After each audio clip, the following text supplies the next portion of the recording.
And then we start.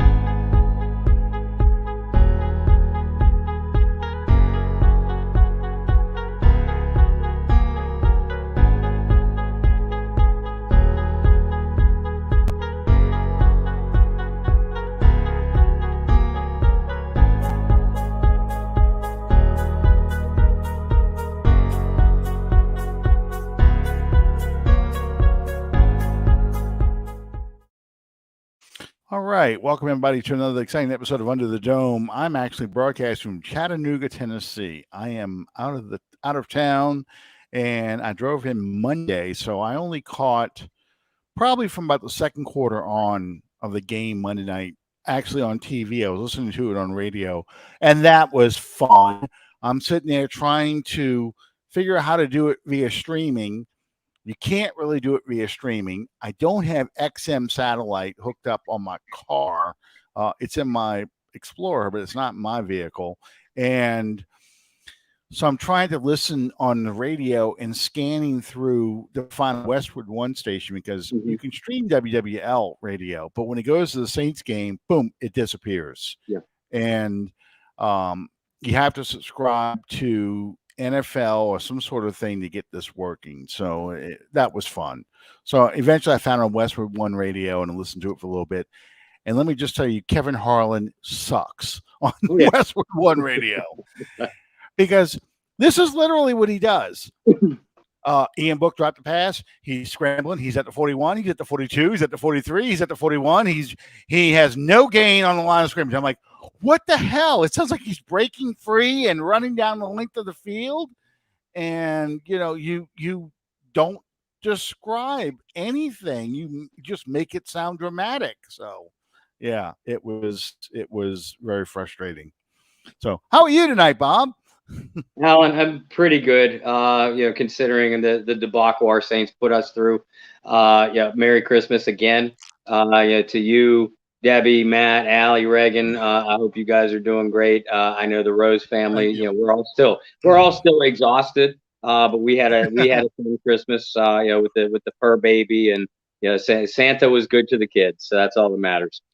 Well, I love the picture you tried to take of Will with the puppy, and both of them are blurry, which is perfect because neither one's going to sit still. But I love your little dog. He just, it trips me out to watch him. So that's great that Will's got a puppy. They'll become best friends, I know. So, and of course, Merry Christmas to you. And they're across the room from me, all snuggled up on the couch now. So it'd be a cute picture because they're both exhausted, so they ain't moving much. I can't believe 2021 comes to an end in 2 days. I said that at the end of 2020, and then somebody sent out the meme. You realize 2022 is 2020 plus 2. So, it's like, no, I don't want another 2020. So, and you're also talking to a person that still thinks 1970 was just 30 years ago. So, speaking of which, I can't be remiss without mentioning the passing of John Madden yesterday. Ralph Marlboro asked on Twitter, is there a man who is more, I guess, more well-known or done more to be equivalent or recognized as part of the NFL than John Madden? And, Vince Lombardi comes to mind immediately, Belichick now, Tom Brady to an extent. But to me, if you've ever reached the point in your life that you can just say your person's last name or one word and everyone knows who you're talking about, John Madden has reached that point. You say Madden, and you know that you're either talking about the video game, the coach, or the broadcaster. Jordan's the same way. It's Michael Jordan. You're not talking about anybody else. You just say Jordan. And it could be the shoes, the basketball star, whatever, but it's Jordan. And it's I watched A Football Life last night, and I also watched I missed the All Madden thing on Christmas Day, Between traveling and being at someone's house and socializing, I couldn't sit in front of the TV and watch that special. But I watched Football's Life. I watched America's Game, the 76 Raiders, just to, really get that feeling of John Madden. And somebody else I follow on Twitter who's more political and baseball oriented than football said, it's something to say about a man who winning a Super Bowl title has become just a footnote in his life, because the second stage of his life was so big. And that's very true, about John Madden. Yeah, it really is. At my age, and when you say the name John Madden, or like you said, just Madden, the response you get is usually dependent on the age of the person that you're talking to. In my case, I was little when he was still coaching. So the Raiders I remember were the Raiders immediately. I remember best were the Raiders immediately following Madden's retirement in 1978. Still his footprints and fingerprints all over it. But the Madden I remember was doing games on Sunday afternoon on CBS with Pat Summerall, and such an iconic duo. And then of course in the mid or late 80s, I was still at video game age, unless I was still at video game age at age 40. But then the video game came along.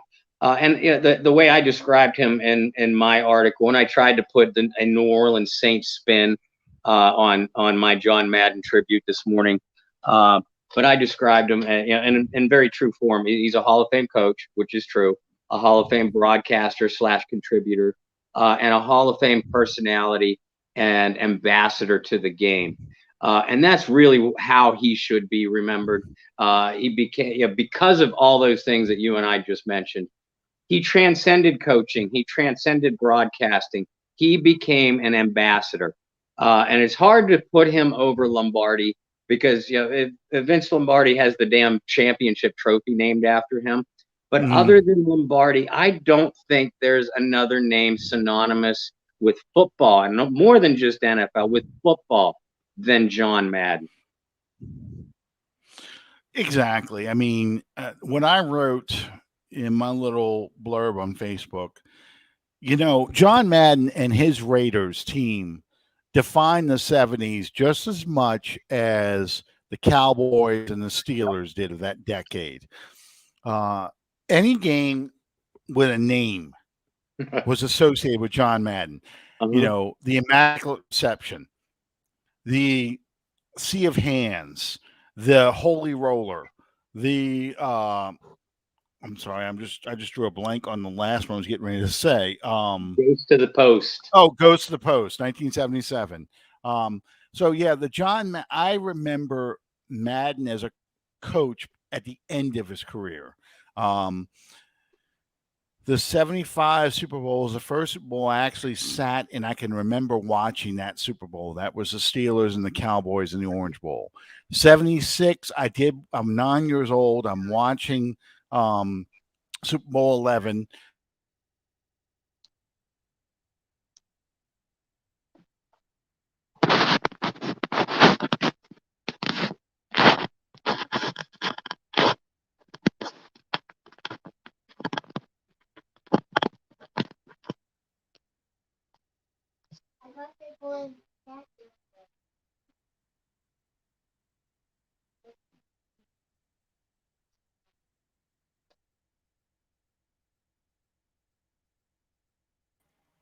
Okay, can you hear me now?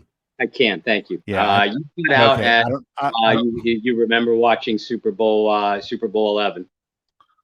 Yeah, Super Bowl 11. So, at 9 years old is the best I can remember watching a game that at the same time, when a commercial comes on, you run outside and start throwing the football to yourself or whatever. Yeah. You're not really invested in the game emotionally.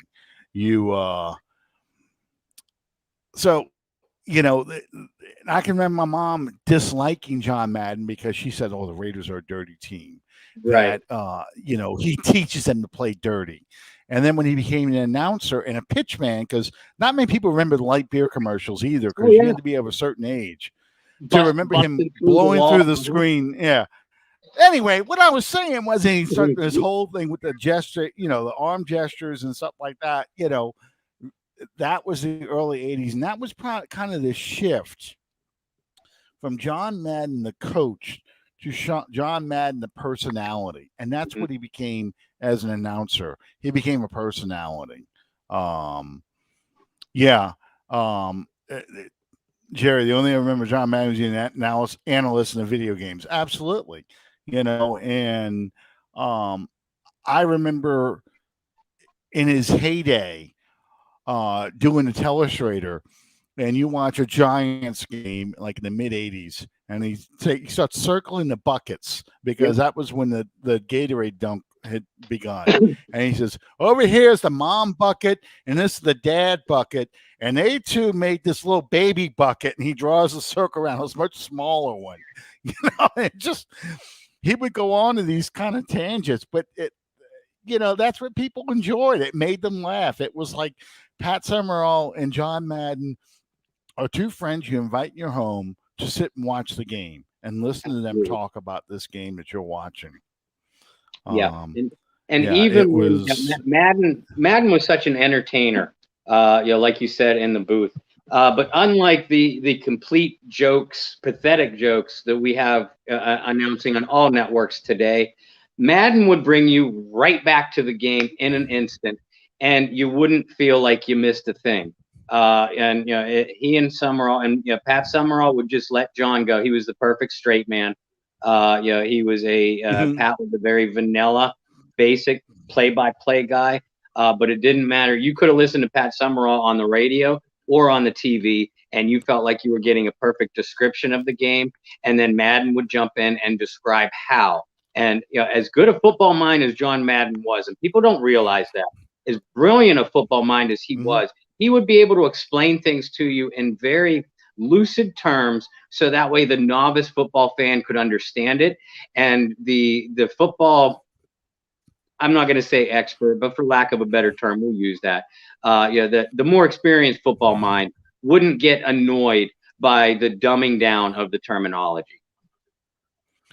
Not at all. And that was the thing about John Madden changed the way the color analyst did a game. If you go back and watch 1970s era football games, you listen to them talk. The play-by-play guy does most of the talking, with the color guy basically just kind of adding a few things. My wife just showing herself in the screen, just adding a couple of comments. He would basically say things like, they so-and-so made this block, but that was pretty much all they said. Right. Or the same. Yeah, Joe Namath. Like I watched Super Bowl III and Super Bowl IV the other night, just because I'm that boring of a person. But I watched Super Bowl III and Super Bowl IV, and the funny thing is, you're listening to these people, and Pat Summerall is doing the color work for Super Bowl IV because that was CBS. Super Bowl III was NBC. It's Kurt Gowdy and Al. No, not Al Michaels. Al Delago. It's an Italian name. I just can't think of his name right now. But anyway, it's very, very rigid, I guess, in the description of what's going on. There's not a whole lot of in-depth discussion about breaking down the play. Certainly no telestrator. And it's very antiseptic when you listen to 70s era games, versus once John Madden comes in. John Madden is the first one to really break it down, like you said, in a way that even the unknowledgeable football fan can understand what he's saying, and I think a lot of people try to imitate Madden and never come across as sincere and honest as Madden did doing those broadcasts. You certainly hear Troy Aikman try and say these things. Oh, and Romo is the example that comes to mind the most.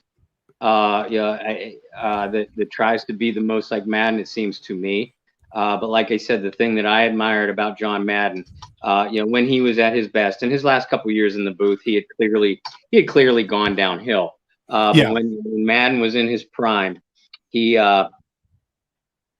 he would entertain you, but Hmm. then he would circle you right back to the game in an instant, and you didn't feel like you're missing a thing. Meanwhile, Not at at least all. when I watch Tony Romo or I watch Troy Aikman or I watch any of these guys, really, I'm like, yeah, shut the F up. Yeah. And yeah, I would rather know announcers. Well, there is a game out there you can listen, you can go watch with no announcers. It's a 1983 game, I think, between the Jets and the Dolphins. Might be 1980 between the Jets and the Dolphins. And it's the announcerless game. Go on YouTube. I found it. It's Jets and Dolphins announcerless game, and you can watch it, and you get to see what it's like not having an announcer. I don't mind play-by-play guys talking because it Yeah. helps for them to describe the action. Hmm. It's the color commentators who get, for lack of a better term, this is going to be a crude term, but they get diarrhea of the mouth. They never know when to shut up. Hmm. My father-in-law used to say this all the time. Chris Collinsworth is famous for this. This guy is the best at his position. This guy is the best ever to play quarterback. This guy is the best ever to play what? And he used to say, "Well, how many best evers are there? I mean, if you just said they're the best ever, they can't be anybody else." Hmm. So By it's definition, right? right, right. And if I had a nickel for every time Chris Collinsworth would say, "And here's a guy," you know, so it, John Madden wouldn't make those kind of statements. John Madden would talk about the play. Yeah. I encourage everybody to Google this one on YouTube. Gary Reason's The Hit. Now, I know you're a Broncos fan. You're not going to like this play. I But know the year, the conditions, and the final score. So yeah, don't test me on that yes, right. But what makes that play, and to me, the epitome of John Madden's type of announcing is he talks about Gary Reasons launching himself to make the stop on Sammy Winder. Uh, he leaps up and he says, "This is football." He said, "This is what it's about. You get up, you make the play, you force the running back on his side of the line of scrimmage." He says, "That's the epitome of a great football play." He one. didn't say Gary Reasons is the best linebacker ever. He Hmm. doesn't say that this is the greatest hit ever. He puts it in context of this is why you watch the game. This is Yep. what you look for. This is what you live for. This is why this is an important play. And to me, that was why John Madden was so much better than anybody else who tries to imitate him, because he would go off on plays and games, not players themselves. Yeah. Brett Favre aside, when he got older, Right. Brett Favre was everything. And that became a joke because of Frank Caliendo. We'll go on with take that. But I mean, as far as in peak Madden in the 80s and early 90s, that's what you got out of him. Yeah, So, and yeah, I admired him again. Brett Favre aside, but at that point, it was a joke. In fact, this happened in the days before I got sober. Me and a handful of friends made a Favre drinking game. Watching Madden. One of the bigger mistakes I've ever made in my previous alcoholic life. Uh, it's not something I would recommend on anyone. But yeah, I mean, outside of that, and Madden didn't constantly make references to, oh, this player reminded me of, Kenny Stabler or any of the other players that he coached.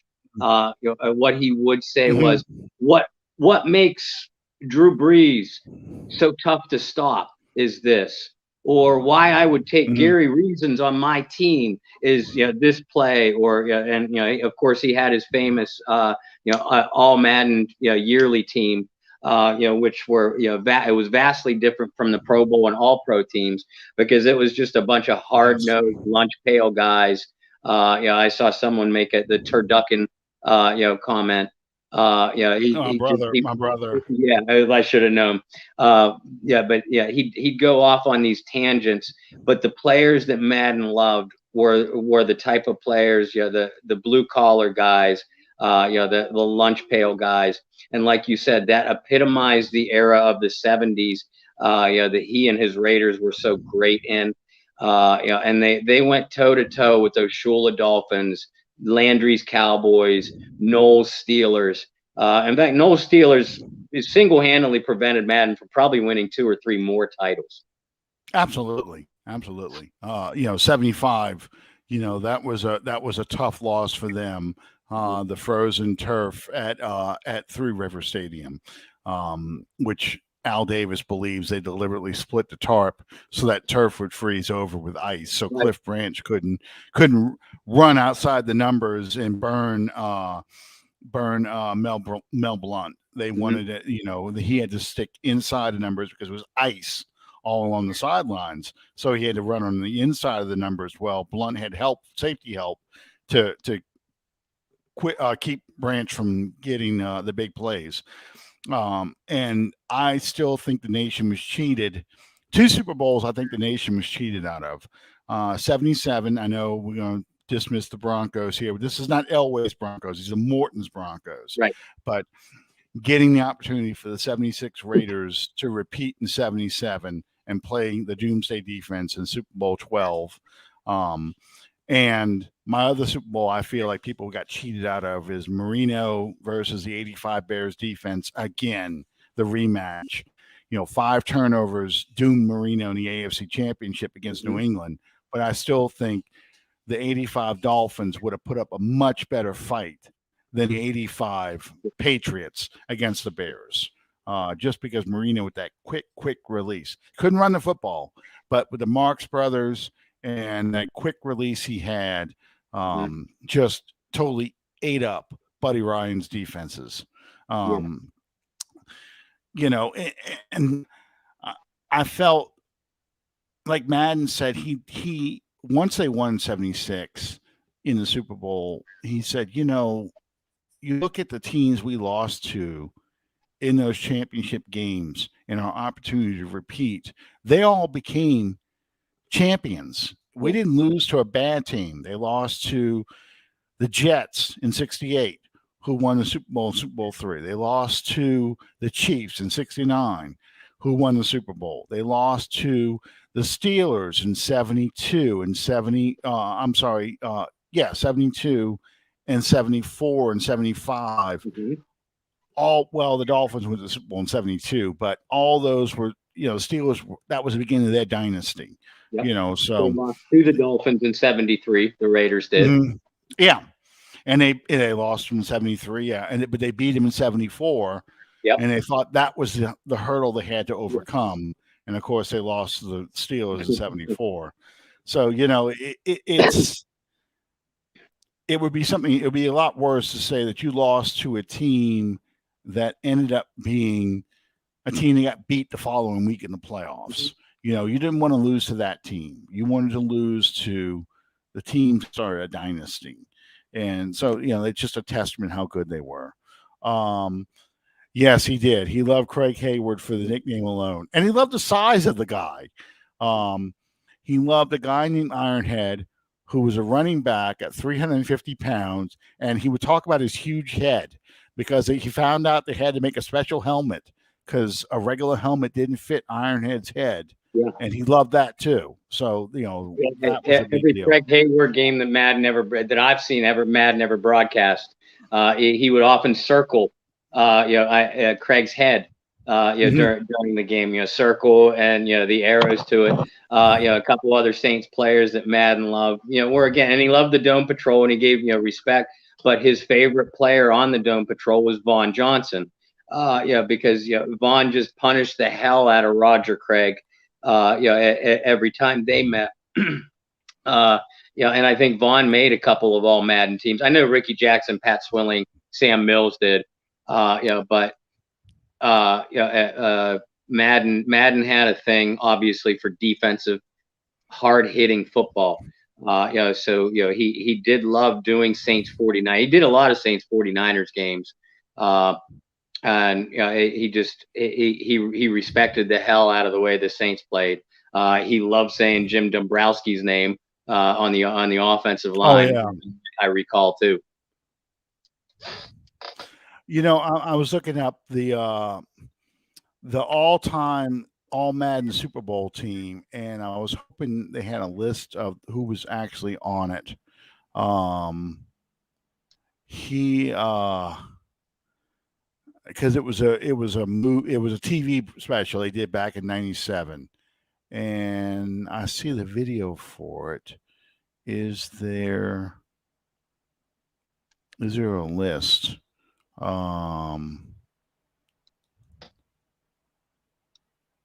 No, this is not the right one. Okay, I'll have to search for it another time. But he had a list of the all-time All Madden teams, and I do remember he had in '97.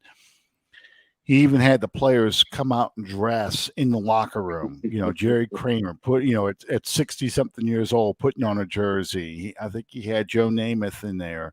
It was all players that retired. No active players were on this list. So, there was no Jerry Rice, and that was the thing that people got mad about, no John Montana, no Jerry Rice. And we're like, they were still playing, I think, at that time.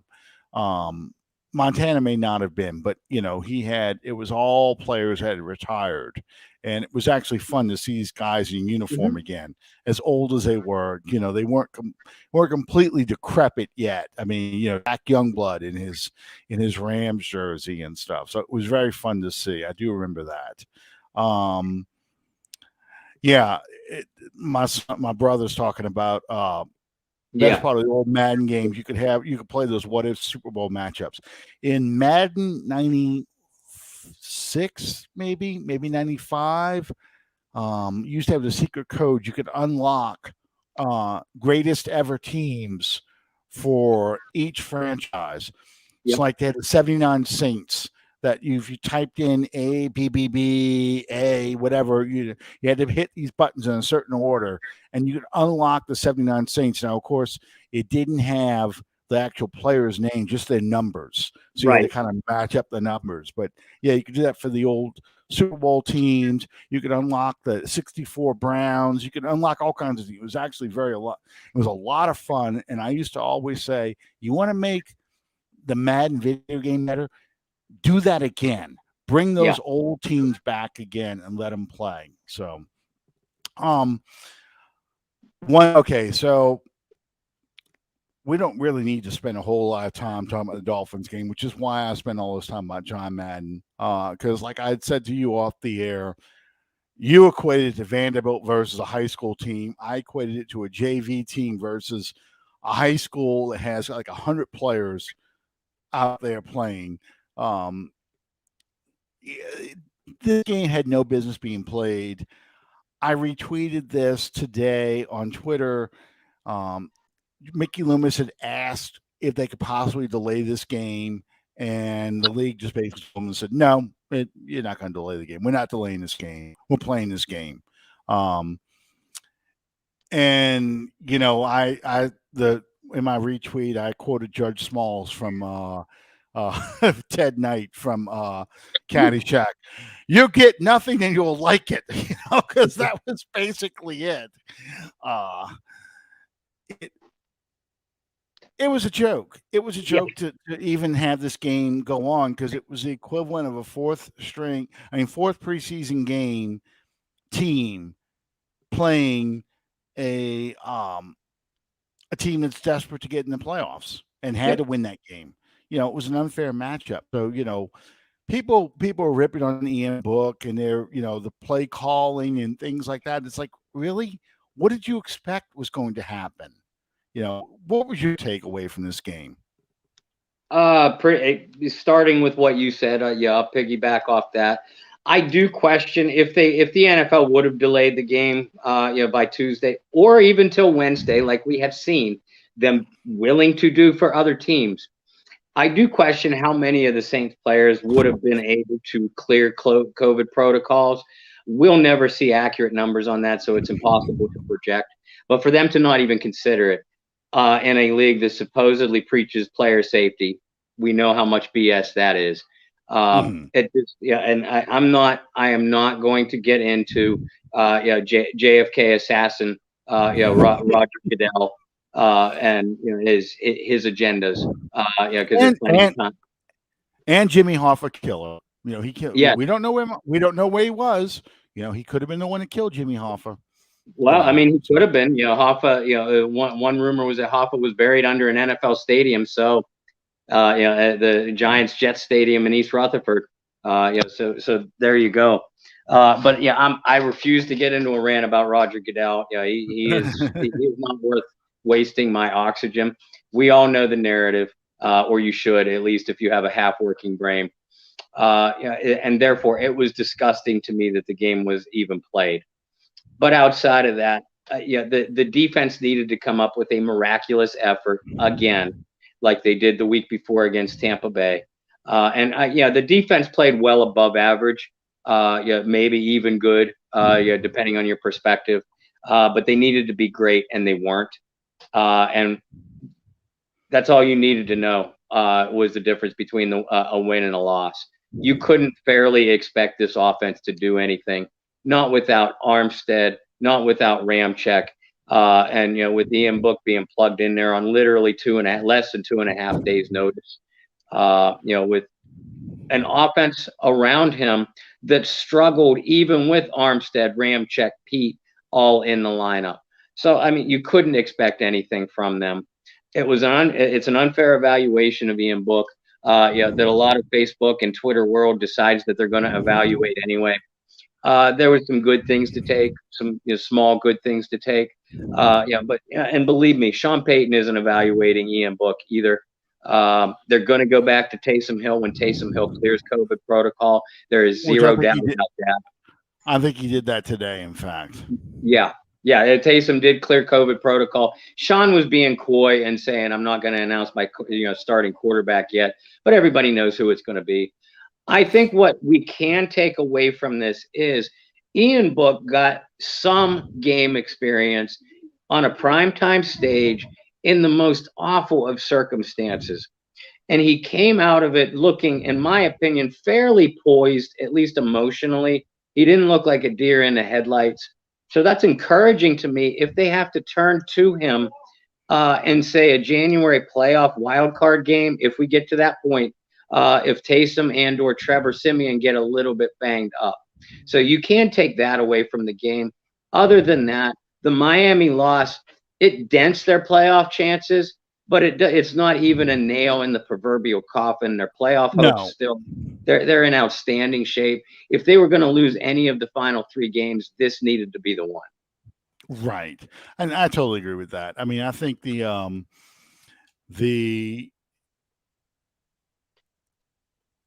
story the league wanted is here's a team that it started out the season 1-7, a big market for them, franchise with a great history with Don Shula and the perfect season and everything else. Now has won 7 straight, has worked their way back into a playoff condition. The first team to ever do these things. That's what they wanted to see. They wanted them to come out and win this game. They'd like for them to. The league, and this is beyond playing the league is biased towards larger market teams or teams that they think draw the larger audience. This is more directed towards the league wanting week 16 and week 17, or now in this case, week 17 and week 18 mattering. Yeah. That's why they've moved all these conference and divisional games to the end of the season. You're playing divisional foes, the bulk of your divisional foes, the last few weeks of the season, because they know now that gambling is involved, legalized gambling, and fantasy football is involved. We can't have games that in week 17, now week 18, meaningless games where people are sitting players and they're paying regular season prices for basically a preseason game. They hate that. They don't want to see that. They want those games to be the games that determine final playoff seedings. So they want to see a lot of important matchups. They can move around the schedule. They don't even really like the flex schedule, because they like to have multiple games that mean a lot go Mhm. on at the same time. So, there's a lot of interest in NFL Red Zone, and you got people looking at multiple games on multiple screens. Every game matters, Yeah. even Tank Bowl division. Yeah. That matters too. Jets. I think the Jets and the Jaguars play this week, I believe you're or did right. they play last week? Yeah, but anyway, that's that they may have played last week. I don't know. But the Tank Bowl stuff, they want to see that too, because who's going to get the number one pick? We don't know Mhm. yet. We don't want to have by week 9, we have a statement for the commissioner about the New York Jets franchise. The New York Jets are now on the clock. They don't want to have that. They want to have that, figured out by week 18, last week of the season. So this is what the league wants. So they're not going to move that game because there's too much of a good story for them to tell. And the Saints, whatever they do, it doesn't matter because they know in the long run, they got 2 divisional games anyway. They still have a shot at getting the playoffs because they win those 2 games. That's the games that really matter to them anyway. They went that final week. They would love if the Falcons win this week, so that final week could be for the 7th playoff spot. Yeah. They would love that. So, yeah, you're right. John posted, need the O line to get healthy for whoever plays QB. I mean, I'm not going to pick on the poor guy who played right tackle because, quite frankly, he had no business being in the Saints uniform. But he's a warm body. Like I said before before we went on air, they wanted people to wear jerseys because if a couple more guys got hurt, they were yanking good, guys that they could play out of the stands. Yeah. And here, you got this jersey on, you go ahead and wear it. I don't care if it says Davis on the back. You're wearing this jersey, So guy I was most disappointed in, and he's been bad almost the entire season, was Cesar Ruiz. All the things that people say about, we'll talk about Davenport in just a minute, but all the things that people say about Andres Pete, Cesar Ruiz, in many ways, is worse than Andres Pete. Oh yeah, I'd take Andres Pete in a second right now. Yeah, because Andres Pete, he goes through stages in a game where he looks like an undrafted free agent guard who is, came from some directional college before he got to the NFL. And, hey, I went to a school that at the time had a compass name, Southwestern Louisiana, but he looks like a guy who went to what used to be called Division II, Division III school. But then there's other games where, especially in the run blocking, where he looks like a first-round draft pick, and he's killing people out there. But Cesar Ruiz, he doesn't look good either way. Doesn't look good run blocking or pass blocking. I described in my post game. I only wrote one post game reaction piece for this one, and it was my analysis of the in book. And my words about Cesar Ruiz. I described him as, and I quote, a 316-pound turnstile, because that's all he was all game long. Ian Book should really file assault charges, second-degree assault charges on Cesar Ruiz for what happened to him. And you know what? It's not like you said, and I've said it all year too. Cesar Ruiz has been awful, not just bad, awful, all year long. Beninock at right tackle, you got what you expected to get. James Hurst and Eric McCoy got pushed around a little bit, which surprised me. And Calvin Throckmorton played what I thought was his worst game of the year. But Ruiz was still hot garbage compared to all of them. And you're not going to do any better at this point in the season. You need to get both Ramczyk and Armstead back in the lineup to minimize some of that damage that's occurring inside by at least protecting on the edge and allowing Kamara to get to the edge. And that's what's been the problem in the last 4 or 5 weeks. Absolutely. If you want to see, people talk about Kamara being frustrated and blaming the quarterbacks. He's not really frustrated with the quarterback. He's frustrated with the offensive line, I think, Yeah. because he can't. They're not making the blocks for him to be able to run the football effectively. And when he's in space, they're not protecting the quarterback to throw a good, accurate pass. The quarterback has to scramble out of there and throw it just to avoid the pressure. Ian Book, I've said this plenty of times, and I've repeated it on Twitter and on Facebook. He's a guy who's a work in progress, a fourth round draft pick. He was not ready to start. That doesn't mean he cannot play. He can play. But for people to expect, I think there was a lot of people who wanted to have the narrative of, well, why wasn't this guy playing the whole time? Why did we waste our time watching Terrence Simeon and Taysom Hill all this time? Why weren't we seeing this guy the minute Jameis got hurt? Because look how well he played with all these backups and stuff. Mm-hmm. And when that didn't happen, they were really even madder. It's like, this guy sucks. He's just hot garbage, a wasted draft pick, and all these other things. I'm like, what the hell? I mean, you just. John, that's brutal, John. That's brutal. Ruiz was crying when we got drafted. Now it's our turn. and it is. But I mean, to your point, the Wolves are at the door, as far as Saints fans. But it's hilarious to me and hilarious and infuriating at the same time, because the Wolves are at the door, but they don't know what door to go to.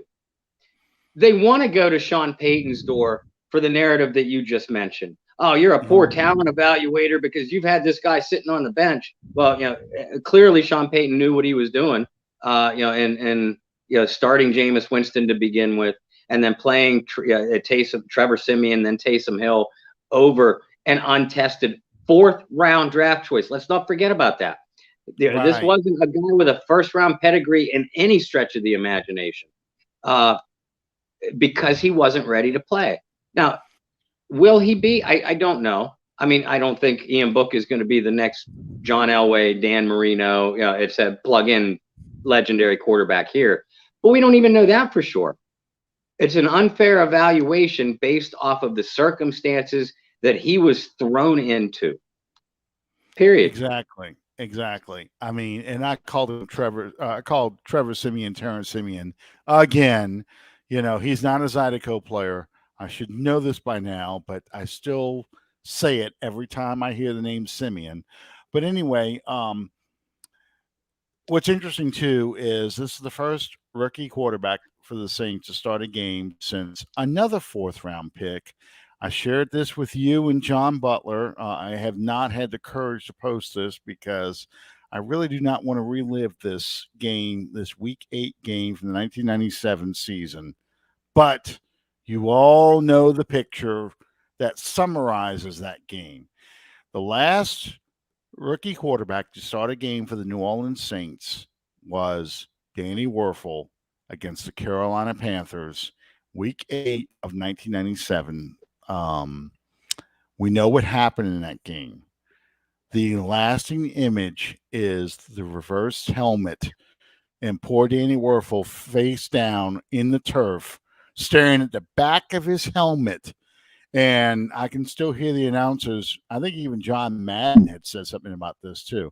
I have seen a lot of things in football. I've never seen a quarterback's helmet spun completely around. So he's looking at the back of his helmet on a play. And that was Danny Werfel's first start as a Saints quarterback. And, of course, Werfel's problem, and Werfel was a fourth-round pick, but he had even more of a pedigree than Ian Book had. I mean, here he was a national champion. He won a Heisman. There was a lot of stuff about him, but he was not an NFL quarterback. He had a very slow passing mechanics, and he he threw almost like a shot put ball. That's the best way I could put it. There was no RPMs on this ball. So this ball was not only was he a weak arm quarterback with a slow delivery, but this ball had no RPMs on it whatsoever. He was just a winner and a great human being. A great human being. I want to make sure and stress that too. But, it's just Saints and the last rookie quarterback to start and win a game for the Saints is who old Dr. Thibodeau, my English professor and faculty advisor to the club I was in, used to refer to as the Antichrist. Dave Wilson was the last rookie quarterback to start a game and win a game. And Dr. Thibodeau hated Dave Wilson. I mean, hated him.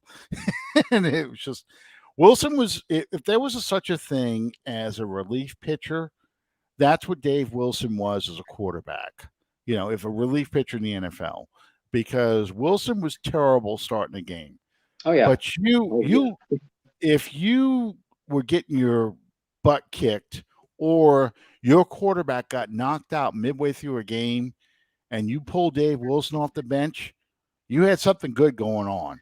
Dave Wilson looked like a good quarterback, and his best ever game is probably in 1987 against the Cincinnati Bengals. Bobby Abel gets knocked out with a knee injury, and Dave Wilson just goes off running the offense against the Bengals, and he retired, of course, after the 88 season. But that was probably the last winning rookie quarterback, prior to Archie Manning in 71 against the Rams. Mm-hmm. But and for you younger fans, Dave Wilson and the year Alan is talking about is 1981. Older fans hated him so much because the Saints used a first-round choice in the supplemental draft, which meant that they didn't have a first-round draft choice the following year. So, Wilson came in with all those heaped expectations. He wrecked his knee in college, which I believe is the reason why he was in the supplemental draft in the first place. And was just one of the trademark things that made him so good at Illinois was his mobility, which was completely gone by the time he got to the NFL. And like you said, he never had the staying power, for lack of a better term, to start and finish a game, let alone be a long-term starter. But he could come in. You and I make a lot of references to Don Strock when we talk about football history. Dave Wilson was kind of the poor man's Don Strock. If he was on a better New Orleans Saints team or a better NFL team, period, I think he would have notched a lot of victories as in that relief pitcher role. Absolutely.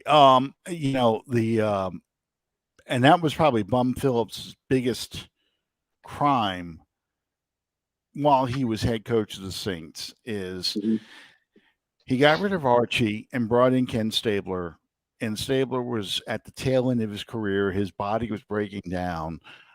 But he brought in Stabler because Stabler knew how to win. And we started this show talking about John Madden. Well, that's what John Madden loved about Stabler is Kenny Stabler was at his best when the team was either tied or behind and he needed to make plays to win the game.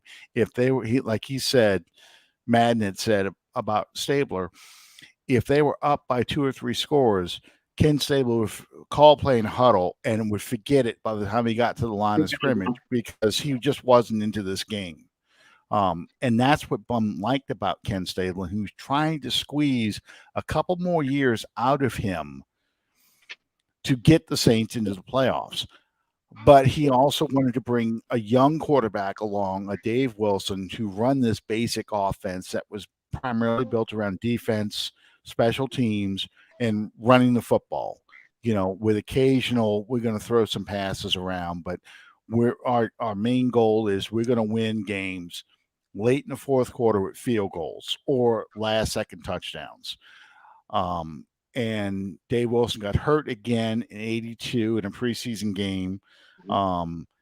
Came back in 83, but Ken Stabler kept supplanting him as a starter because Wilson just did not have the moxie to be a long-term starter. And then Stabler's body was breaking down to such an extent it was like Wilson, Stabler, Stabler, Wilson, game to game. So in '84, he made the worst trade and traded for Richard Todd, another first-round pick. Uh-huh. Richard Todd lasted 9 games. It was 10 games too many. Yes. And again, that was the beginning of what I recall. If you kick the Saints' ass in a game, chances are the Saints are going to be looking for you to join their team. Richard Todd beat. I was at this game. Here we go, John. Here's another game I was at. This is the game I was talking about. I think I talked about this on the show before. '83 season. I'm at the Monday Night Football game versus the Jets. Richard Todd comes back and beats us. That's the one I was there with my best friend who, he was about 250, 275 at 15, 16 years old. Okay, so he's a big guy. And we're sitting in the terrace level seats. And back then it was these little plastic gray seats that you sat in. You had about this much space between you and the next person. So he's sitting there on the end because he had to be on the end of the row. And I'm sitting next to some other old man. For me at 16, he's an old man. He's probably my age today. But that was old man. Yeah, it was old back then. Who's probably a good 350. So I got to watch the game hunched over like this. I can't sit back and I can't move. And where we were sitting, the seats went straight up. So in the first quarter, sober people going up and down with beer. But by the third quarter, and back then you could still buy a beer in the fourth quarter. They didn't shut this down. They're swaying back and forth. He's getting beer dumped all over him. I'm like, yeah, you smart ass. You had to sit there in that seat on the aisle. Now you can get the beer. I'm the one hunched over with a bad back now, So was the Dolphin game not painful enough? So yeah, we're gonna recount the Bum Phillips years, but yeah. So Richard Todd beat the Saints that night, so the Bum Phillips decided that's the guy I got to get for the future, until Dave Wilson is ready, and Dave Wilson never became ready, and that was the frustrating part about Dave Wilson's career. Well, and you mentioned those Bum Phillips teams, and we've talked about the Jim Mora teams many a times, and the way that they they wanted to win football games. Now, this is not the way Sean Payton wants to win football games, but this is the way the 2021 Saints have to win football games. Absolutely, not turning the ball over, field position, field goals, and an amazing performance by your defense. You're facing an offensively challenged Carolina team this week, but a Panthers team that's going back to Sam Darnold, who torched your defense in week 2. Do you see this thing playing out differently in week 17? I think so. I think the defense, number one, is going to remember that Sam Darnold was able to do these things to him. You're going to get Demario Davis. You're going to get Quan Alexander back. I saw Marcus Williams went on the COVID list, but you get Malcolm Jenkins back. Yeah. You have Chauncey Gardner-Johnson. You're going to have your starting corners. And while the Saints have gotten better as the season has gone along, defensively, Carolina has regressed since that week 2 game. There is no Christian McCaffrey. So, you're talking about a running game and a passing game that's really going to be hamstrung. I don't think that offensive line is good enough to hold up against this defensive line. So I think, again, as long as you don't turn the ball over and as long as we can get points when we have drives going. I mean, last week, I'm just burning that film. I mean, they went 0 for 10, I think, on third down conversions. I don't think that's going to happen this week. Some people like the Saints should really start Ian Book again, this time with a complete offense around him. To me, you don't do this right now because you don't have a Michael Thomas. Right. This is going to be a game that you're going to need Taysom Hill running the football as a third running back. You're playing essentially the single wing type of offense. What you got there? I saw something yellow. I thought you were getting ready to pull something up. But yeah, to me, that's what I. Oh, okay. I keep statistics the old school way. I look them up and write them down. I mean, your point is 1,000% valid. The Panthers defense, believe it or not, is ranked second overall, and they do have a lot of speed and a lot of talent. But Hassan Reddick, their leading sack, their team leader in sacks, he's on the COVID list. They're a little bit beat up in the secondary, and they're only 21st ranked against the run. That's where I think having Taysom Hill back is key. You absolutely positively need either Ramczyk or Armstead back in the line. Even if you just had one, James Hurst is okay enough at the other tackle, but you need an elite tackle to get your Kamara to the edge, to give your an Ingram a cut. Ingram likes to start inside and cut outside, as does Kamara. And Taysom Hill likes to start outside and cut inside. You need edge blocking to do that. Marquez Callaway, Deontay Harris is back this week, by the way, from his suspension. Yes. And Marquez Callaway is really playing some good football, his best football of the year the last 2 or 3 weeks. So this offense on paper looks like it can move the ball as long as defensively, like you said, and I agree with you. I don't see the Saints giving up another defensive performance like they did to Carolina in week 2.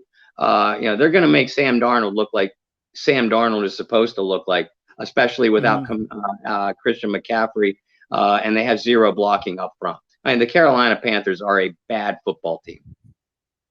Do you think that this is probably one of the last games we'll see Matt Rule as head coach of the Carolina Panthers? I mean, he sacrificed Joe Brady to appease the Wolves for a while, especially once Cam Newton came back. Cam Newton has gotten benched 3 straight games for poor performance. So they got $10 million tied up in this clown too, which, it's a shame. That's too bad. But, you're going back to Sam Darnold, who you gave up draft picks for. So you're not going to get a quick fix. Do you think that they go and clean house and get rid of Matt Rule and realize, this guy may have been a good coach in college, but he's not panning out in the NFL? I do. I do think that Matt Rule is going to be out after this year. I didn't think so 3 or 4 weeks ago. And then I talk a lot to our good friend Tony Dunn, from the CP3 podcast, Carolina broadcast, and he kind of made me believe this too, because he said the same thing, mainly because of the way Matt Rule has handled the quarterback situation, and as a result, the offensive line is complete trash, and they've done very little to upgrade that talent, and he's kind of lost his locker room. At least this is the way Tony feels. Tony feels they're going to need to start all over at quarterback and head coach. Which one change is usually synonymous with the other, and that's another reason why he thinks that they're going to move another direction with a new coach, because they're going to move another direction with a new quarterback. They're probably going to go Rodgers. Russell Wilson. They're going to be in those sweepstakes this offseason. Yeah, I think that's the case too. I think the Carolina, but Carolina doesn't have very much to trade anymore. So because they've traded so much to get Sam Darnold, and I would laugh if they did this, but the offensive coordinator for the Patriots, Josh McDaniels. If Josh McDaniels gets offered another head coaching job, I can see Carolina doing this, which I'd be like, "Oh, that's perfect." That way to ruin your franchise. But you're stuck with Sam Darnold, so you're going to want to get an offensive coach to come in and fix that. Yeah. And maybe next year you can look at another quarterback. But right now you're looking at, okay, I've got to get somebody who can create a system to make Sam Darnold work. and they're going to look at Josh McDaniel and what he did with Mac Jones and say, okay, I can get a guy who can maybe we'll get Christian McCaffrey and get some other running back to help out and try to fix this offensive line just so we can be competitive in this division again. So I think Matt Rule's on his way out too. I am watching this Arizona Cardinals meltdown with interest too, because here, they're running an air raid concept, which a lot of teams are employing. This is supposed to be the offense of the future. They've built up that defense. Yeah. And now it's getting into December. They're not even a cold weather team. They don't really play in a cold weather division, except for maybe Seattle. But they seem to be fading like a rose in come wintertime. No pun It's intended. an amazing thing to watch because I would have had Arizona 6 weeks ago probably being the NFC representative for the Super Bowl this year. And because I have zero faith in the Rams. I don't think you can. I just don't. I think Matt Stafford is going to find a way to lose in the playoffs. Or that team is going to find a way to lose in the playoffs, whether running the football or targeting people not named. I can't. Not Jalen. I can't think of the dude's name right now. Number 6, the cornerback, the top cornerback, came from Jacksonville. Jalen Ramsey, right? Yes, Ramsey, Jalen Ramsey. Okay. You're right. I kept wanting to say Jalen Smith. No, Brady didn't want Cam because Cam is too lazy to learn a complicated offense. It's not that he's stupid. I don't want to say Cam is stupid, but he's lazy. He likes simple plays because he just wants to fling that ball around or run around and rip it open his chest like he's Superman. Playground. Yeah, Arizona meltdown 2 years in a row. Exactly.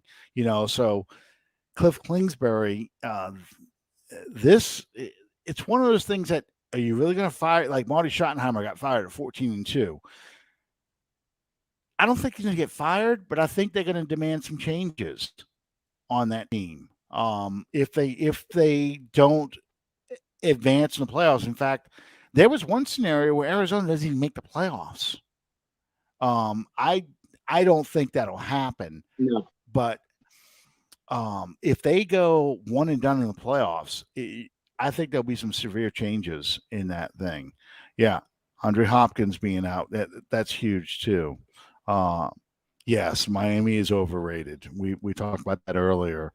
It's just they haven't beat anybody, and the people they have beaten that were worth a damn, like the Saints, they played a COVID team.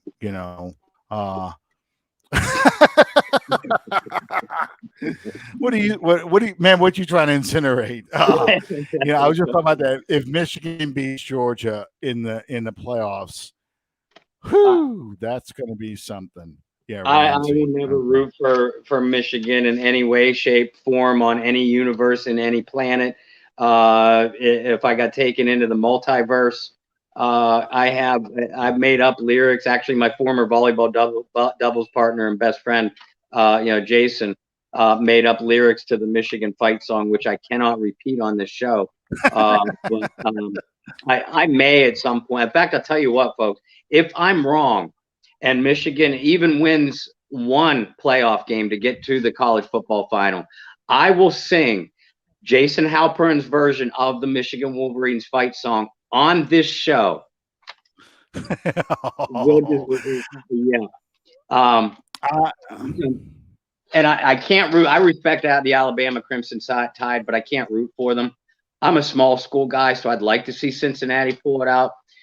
But I've always had a place in my heart for the University of Georgia because they do keep choking every single year. You think they're going to run to the championship, and they stumble against a team they shouldn't during the regular season, or choke in the semifinal or final a couple years ago against Bama. But I'll take any of those guys over Michigan. Um, I one of my favorite memes is the Spider-Man meme with it. You know, the two are pointing at each other, two Spider-Men are pointing at each other, and one put a Falcons helmet on, the other one's got a Georgia helmet on, and they had side by side 28-3, and I think it was the Alabama SEC championship game where Georgia had the lead and they blew that lead too. So that's one of my all-time favorite memes is that one there. So I'm not going to put it past Georgia to blow it against Michigan in No. the bowl, but I'm not going to say that Michigan's going to make it to the playoffs because you've got two of the biggest choke artist schools going Yeah. head to head. Who's going to choke it on it more? I don't know. So, but I'm going to enjoy watching that game. I think that's probably what, and obviously I'm reaching here, but I have to say it. I think that's probably what Abraham Lincoln assassin Roger Goodell orchestrated when he set up the Michigan Georgia matchup. Well, Roger Goodell, I think, wanted a job in the McKinley administration, and he had a gun in his hand too. So, so we're gonna throw Abraham Lincoln in the mix. I think Roger Goodell killed McKinley. I don't buy the whole official assassin deal. So we're gonna throw this in there too. That's why I'm saying, Calvin, you got two of the biggest choke artists in the world. You got Harbaugh's Michigan team against Georgia. They are going to blow it. It's inevitable, but we'll see who's going to blow it more. Ironically, this Georgia Michigan game, again, going back to John Madden, that's how a lot of people look at Super Bowl 11. It was the Vikings and Bud Grant, who had lost three Super Bowls, the three previous ones, and the Raiders, who had the reputation of not being able to win the big game. And so, you have a similar game coming up here. And what happened was, of course, obviously the Raiders beat the living hell out of the Vikings, and that was the last time the Vikings would ever go to Super Bowl. Now they can't even win the NFC title game. They've lost 5 NFC title games. And the two most painful losses for Vikings fans ironically involved either the Saints or a former Saint. In 98, former Saint Morton Anderson makes the field goal that former Steeler kicker Gary Anderson misses. And in 2009, the Saints make the field goal to knock the Vikings out, especially after Brett Favre throws the interception to keep them from kicking the field goal to win the game. So that's always fun. I agree with you, Calvin. If Georgia gets behind at any point in that game, it's game over. I agree too. There's something about Georgia that does not respond well to pressure. The more the pressure builds on them to win, the more they seem to make mistakes. And that's what happened. To me, that's what happened in Alabama SEC championship game. Oh, yeah. Georgia kept expecting to go, okay, we're going to go on a roll. And Alabama kept coming back and taking the lead and they would fight and fight to get back in the game, and they'd make a mistake, and Alabama just built on that lead and never could come back from it. So Bob, last question of the night before we go off. I think you and I are in agreement the Saints should win this week. Do you think the Saints go ahead and run this table and get in the playoffs? Yeah, I do. And they have to. I think what happened against the Falcons was a fluke earlier this year. I think what happened against the Panthers was a fluke. I think assuming the Saints get most of these COVID absences back this week, and at least one of their tackles back, I think they should roll through Carolina. Not just beat, I think they'll roll through Carolina and just beat the hell out of Atlanta. And they only need a tiny bit of help, to get into the playoffs. As Saints fans, the Eagles would need to lose 2. But don't pay attention to Philadelphia. Pay attention to the 49ers and the Vikings. Mhm. San Absolutely. Francisco and Minnesota both have to lose at least once. And I think there's actually a scenario where if the 49ers lose once, the 49ers play Houston and at the Rams, and the Vikings play at Green Bay and at home against Chicago. What is nice is because of Pearl Harbor orchestrator Roger Goodell. He's the one. He's the one that lined all the planes up at Ford Field.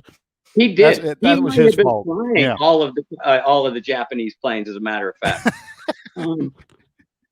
But yeah, the only good thing that Goodell has ever done, not only in his NFL review but his life, is pushing most of these divisional games towards the end of the year.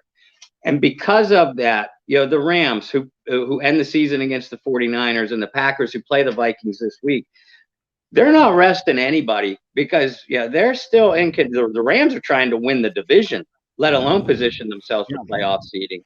And the Packers are shooting for that number 1 seed. So I mean, nobody's resting anybody here. Saints fans, if New Orleans runs the table, and they need to, there is no other realistic scenario where they lose one and they could still get in. Saints need to run the table, and you need to root for the 49ers and the Vikings to lose once. And there's even a scenario where the Saints could sneak into the 6th seed, but let's just try to get into the dance first. Yeah. I think that, let's say the 49ers play the Texans this week, where the Texans actually beat the Chargers, which is another team that's in a meltdown. But, then they have to play the Rams the final week of the season, and that game's going to matter. So I think, that's a game where the 49ers probably lose. Now, they're playing Houston, but they're playing Houston without Jimmy Garoppolo. Some people may think that's a plus, but you got to play Trey Lance. Right. And, I think, let me see, go back. I had the other one listed a second ago. Let me see. The Vikings already did us a favor by losing. Let's see. Vikings schedule. Go back to that. I just had it up a second ago before I switched over. Yeah, they've got to play. Here we go. They have to play the Chiefs. No, not the Chiefs. They played them already. Where's the rest of the schedule? Minnesota? Okay. They got to play the Packers Sunday. And I think Green Bay is the older brother who loves to turtle them. So, you got Aaron Rodgers is going to knock them out this week. Plus, they lost him already. And then the final game of the season is a paraplegic pillow fight between the Chicago Bears and the Minnesota Vikings.